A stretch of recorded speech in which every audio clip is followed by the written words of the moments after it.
राम से बड़ा राम का नाम, हनुमान जी की अनोखी भक्ति की दिव्य कथा। एक दिन श्री राम के दरबार में गुरु वशिष्ठ जी का आगमन हुआ। जैसे ही वे पधारे, दरबार में उपस्थित सभी लोग उठकर उनका सम्मान पूर्वक अभिवादन करने लगे। लेकिन हनुमान जी श्री राम की सेवा में इतने तन्मय थे कि उन्होंने गुरु वशिष्ठ जी के आने का ध्यान ही नहीं रहा। बस प्रभु की छवि निहारते हुए उनकी चरण सेवा में लीन थे। गुरु वशिष्ठ जी ने इस अपमान समझा और श्री राम से कहा, राम, गुरु का सार्वजनिक रूप से अपमान करने वाले को क्या सजा होना चाहिए?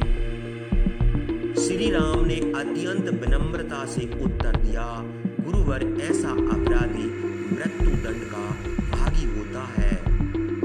गुरु वशिष्ठ जी बोले, तो फिर आप स्वयं इस अपराधी को मृत्यु दंड दीजिए। श्री राम ने कहा, गुरुवर, अपराधी का नाम बताइए, मैं अवश्य उसे दंड दूंगा। गुरु वशिष्ठ जी ने अपराधी का नाम लिया, हनुमान जी। यह सुनकर दरबार में सन्नाटा छा गया। हनुमान जी ने अपराध स्वीकार कर लिया और श्री राम ने निर्णय किया कि वे हनुमान जी को अपने अमोघ बाण से मृत्यु दंड देंगे। हनुमान जी की उदासी और माता अंजनी का मंत्र।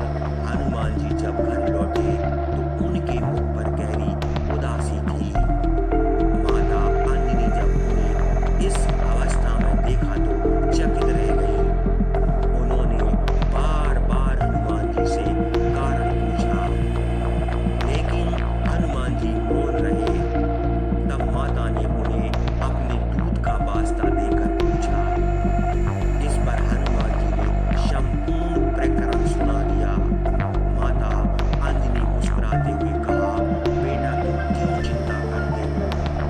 तुम भूल गए क्या मैंने भगवान शिव से राम नाम मंत्र प्राप्त किया था और तुम्हें जन्म के समय ही वह मंत्र मिट्टी में पिला दिया था। उन्होंने कहा, हनुमान, राम नाम की शक्ति के आगे स्वयं राम की शक्ति भी प्रभावहीन हो जाएगी। भले ही श्री राम के अमोघ बाण अजय हो, लेकिन राम नाम के आगे वे भी निष्प्रभावी हो जाएंगे।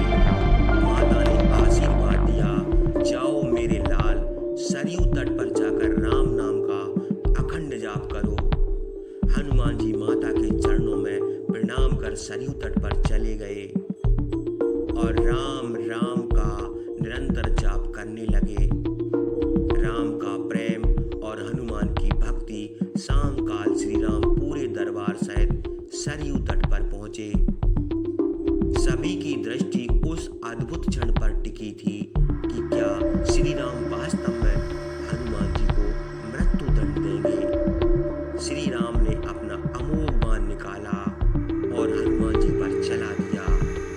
लेकिन राम नाम के